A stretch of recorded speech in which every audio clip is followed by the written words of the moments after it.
Woof woof! Hello! Welcome back to the Dogcast. My name is Sebi, I'm Braydon. and today we are with ceramics teacher, Mr. Gwiazda. Hello, guys. Alright, do you want to start by telling us a little bit about yourself? Anything you want people to know before we get going into the questions? Oh, sure. I was hired as a substitute teacher for the Paso Robles School District in the year 2000, and I started working here full-time as an art teacher in 2004. So this year is my 20th year here teaching full-time as a teacher. This year I am the billiards club instructor and the equity club advisor. Awesome. Okay, so to start it off, why don't you tell us a little bit about ceramics and what students can expect if they take your class? Ceramics. Ceramics is a wonderful medium. Did you know that 70% of everything on this planet is or will be one day ceramic material? It's aluminosilica with two bonded water particles. So it's different from dirt. So there's two ways to make ceramics. One is mechanical and one is chemical. Mechanical is weather and action and erosion, and chemical is acids and stuff like that. In our class, we work with four elements, just like the Avatar: earth, wind, water, and fire. Oh, and you'll learn all kinds of good stuff. Coil methods, slab methods, pinch methods, molding methods, slip casting methods, potter's wheel.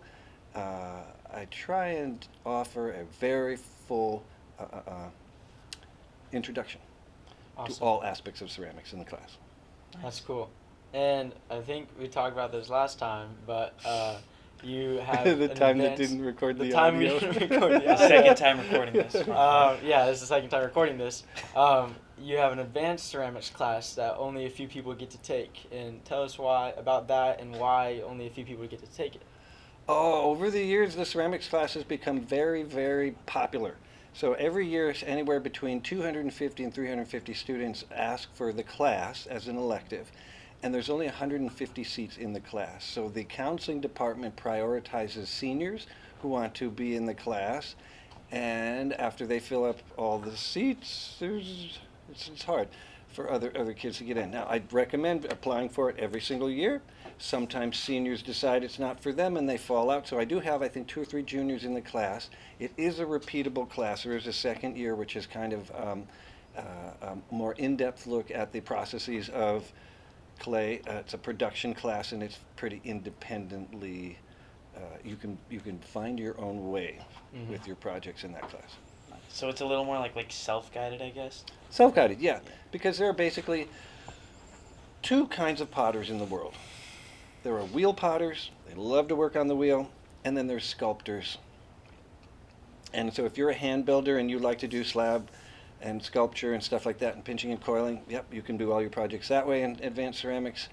And if you're a wheel potter, we can go. In the past, we've had when the district had a studio down at Studios in the Park, we had some wheel potters who were very enthusiastic and made several $1,000s a year selling their pottery down at the studios on the park. Wow. During the school year. Yeah, That's there you go. pretty There's awesome. some lunch Cool. money for college. Yeah.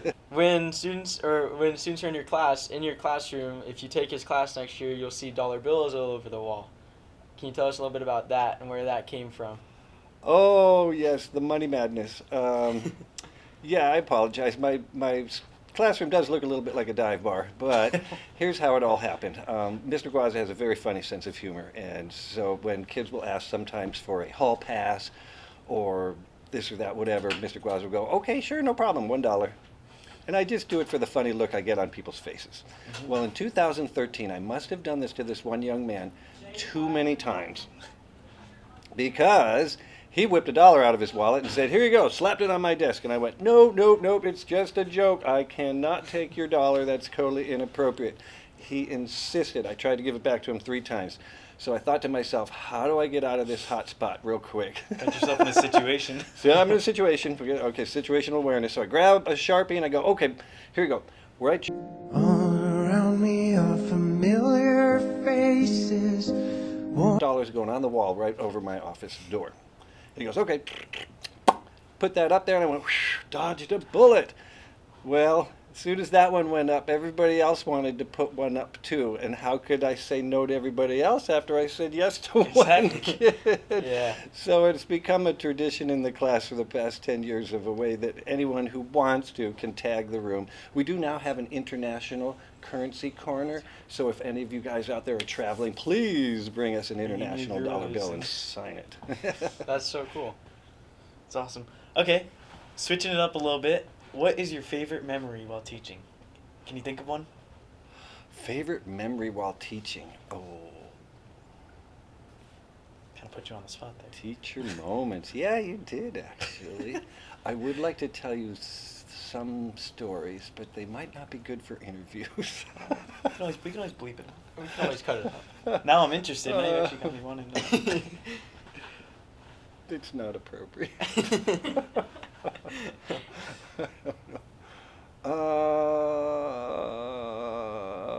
Move on to the next question. Okay, next Let question, me next distill question. that one for a little bit, because my favorite moments usually aren't maybe airable Maybe that'll be a private to a conversation. wider audience. Dogcast at night. Right. The Midnight Dogcast. Uncensored. All right. Let's see. So outside of school, what are some things that you like to do on your free time on the weekends? Some things you used to do. Some things Skydiving. you used to do that we may already know about. Oh, you want to know how I got into teaching school, maybe? Maybe. Yeah. I was a teacher of a different sort for 15 years while I went through college and after college. I was a professional skydiving instructor. And I took people, I gave them lessons on how to do it themselves. I'd hook them up, take them for tandem rides. I demonstration jumping. I jumped into the Mid-State Fair several times, the Atascadero football games. Never got to jump here for a homecoming game. We gotta make that always happen. wanted to do that. But that's what I did it for a living for 15 years. And as time went on, thousands of jumps later, I noticed my knees were starting to go out, my shoulders were going out, my neck was getting a lot of whiplash, and I'm like, geez, I'd love to have a job that I could do rain or shine. Mm-hmm. Because you can't skydive when it's raining. Yeah, that'd be terrifying. That's a no-no. Here's the thing about that is when you're skydiving and it's raining, is the pointy end of that eye drop, the raindrops are pointed right at you, and they really hurt going through them. Yeah. That's a funny Have you ever story. skydived through a cloud? Oh, yeah. Like, does that feel any different? Yeah, you're really not supposed to. That's against the federal aviation regulations because you're not an instrument pilot. But yeah, cloud punching was something that we did quite frequently over Tres Pinos and Hollister, and that's pretty fun. It's actually pretty fun to skydive down the side of a cumulus cloud too, especially if it's got a little bottom layer and you go oop inside a cloud, white out, just like that light over there. And then you punch out the bottom of it, and you've got the whole planet aimed at you down That's there. so It's cool. kind of That fun. sounds pretty awesome. So I thought to myself, okay, I need a better job with insurance, days off, all the things normal jobs come with. I like teaching. What should I do? So I started substitute teaching for this district in 2000. Oh, those poor substitute teachers.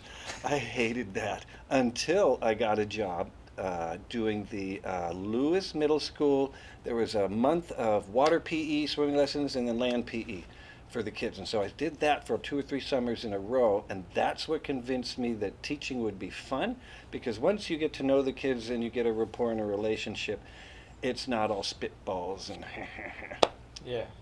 Actually get some respect Yeah. from the students. Yeah, I know. I wish people would be kind to the substitute teachers. Yeah. The best substitute teachers are retired teachers. Because they already know what they're doing. And They already know the they're drill, just yeah. there to make a living. Right. Or retirement.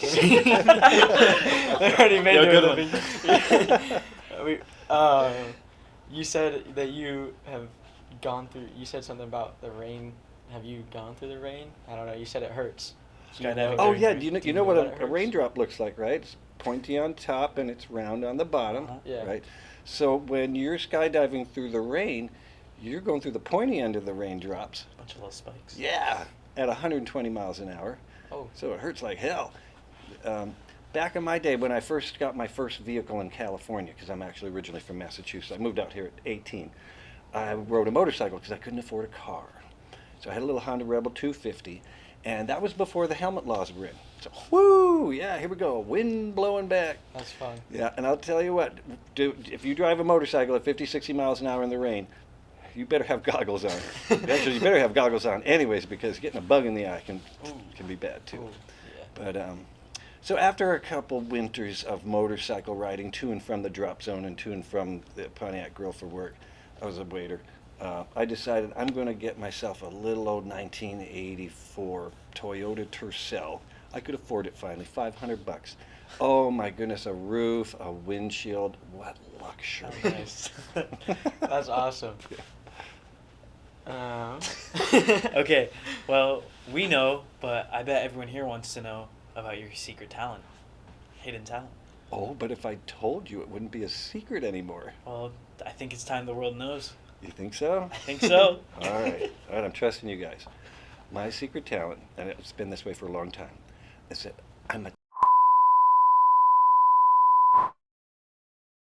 I've had dogs for the last 20 years of my life. My favorite dogs are old dogs that I rescue from the pound or for Woods Humane Society, the ones that nobody else wants. Because they're so grateful to have a second chance and a new owner and stuff like that. So currently I have 6 dogs. I've got a 15-year-old Pugalier named Charlie. I've got Princess and Auburn. They're my little miniature poodles. They need haircuts all the time. Anyways, high maintenance. I've got a little Wilma. I'm actually fostering for Wilma. She's a little Chihuahua. Oh. And then I've got a Australian Blue Queensland Heeler. And he's paired up with my Labradoodle, who looks like a English Wolfhound, but they're pals. They're both about 2.5 years old, and they romp. That's awesome. Has it always been dogs, or have you ever had any other pets? Oh, I've had cats. Cats too. Cats are good. I've got 2 barn cats in my barn. Their names are Maybe and No, because I rescued them from the barn. They're feral cats. They got their ears clipped and stuff. They're my mousers, but you know, Nice. they're pretty friendly. They'll let you see them, but maybe you might get to pet her. No. The other Hell one, no. The other one, no. When I was a kid, I grew up with goldfish, and I always had a mouse named Mousper, or a hamster. A mouse. Never had a guinea pig, but I've always been an animal lover. And That's awesome. dogs I just love to tears. Yeah. You know, dog is spelled backwards. God, man's best friend. Man's best friend. It's true. Yeah. Yeah. No matter where you've been, no matter what you smell like, no matter how dirty you are when you get home at the end of the day, the dog is always happy Always to see happy you. to Yeah. That's how my little Frenchie is. Yeah. She's in a little corner of the house with her doggy door to the outside, so she doesn't poop and pee all over the house, because she does that when we let her out.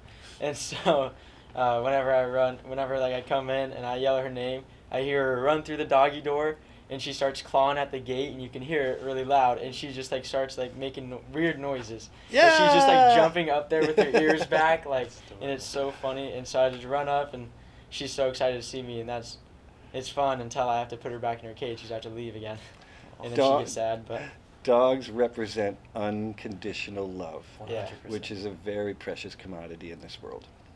yeah, For sure. Okay, I'm going to switch it up, and I'm going to ask you a really random question. Okay, random, I like You're it. on death row. What is going to be your final meal? What did I do? You skydived in the rain. That's a federal offense. Okay. Yeah, that's against the FARs. No, cloud punching is. No, I guess there are clouds. You did both. Okay, I did both. Okay, repeat the question. What's my message to the world? Your final meal on death row. You can have Oh, one a final meal? Yep. It'd have to be pizza. Pizza? Oh yeah, big old pizza pie. With just about everything on it. Just no anchovies. Good. No pineapple. Yes. I appreciate that. Pineapple Okay, does yeah. not belong. But I'm you glad could- we're all mature yeah. enough to Pineapple does not appreciate belong that. You on could just pizza. about pile up everything else on it. Peppers, mushrooms, pepperoni. Yeah. You know what I like to do? I like to get those funny little frozen pizzas at the grocery store. Yeah. And then you take them home, and what you do is you go, mushrooms, cheese, onion, Just add a little extra. salami, you know, you Add can make a whole everything. kitchen sink. You just find all the stuff in your fridge. So Yeah. it's about this tall when it goes in the oven, and it's about that tall when it comes out, and you got pizza pie. That's fun. Can be a fork and a knife dish. Where would Definitely. you get the pizza pie? Would you because they'd have to get it from somewhere. Where would you Do you have a preferred place to get pizza? preferred pizza place? Oh, I'm a big fan of Moe's Pizza downtown right next to Wells Fargo. Oh, But if you wanted to go uber gourmet, what's the name of the place down the street that just opened last year that's uber gourmet? I apologize, I can't think of the name. That's okay. Well, We'll look it up. I was born in Chicago, so I have a big taste for pizza. So I appreciate you saying you can use a fork and a knife because our deep dish pizza is made that way.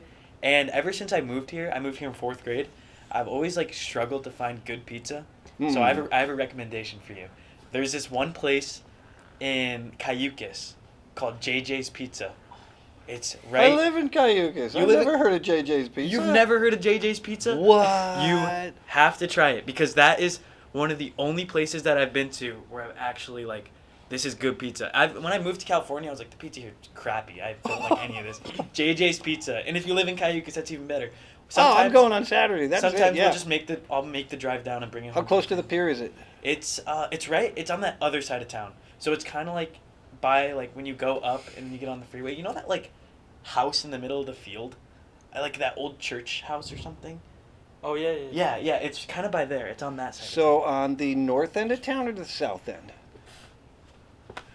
North would be like the end that goes up past the pier and the mobile homes going up to Cambria. South end. And then the south end would be the other end. Okay. South end, like coming into Cayucas, it's one of the first Right. ones you see. So you don't Okay. like From Fatty's here. Pizza? So you get off, you go under the bridge, and then you're going down the street. Yeah. Okay, Yeah. I'll look for it. I like fatties. It's just like JJ's. Yeah, I like Remember the- PPK. PPK's good. PPK's pretty Wait, good. so you live? Yeah, PPK is really good, and Blaze Pizza. I like making my own pizza because I get bacon on it. And Ooh. extra protein. But you live in Cambria. What's Cayugas. Cayucas. Cayucas. So what's it like? You make that drive every day.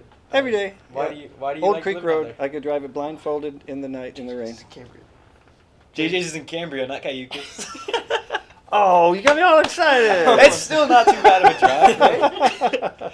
I kind of misled you there. I got your Saturday All right, plans. okay. I'll still check it out. We were messing up the locations.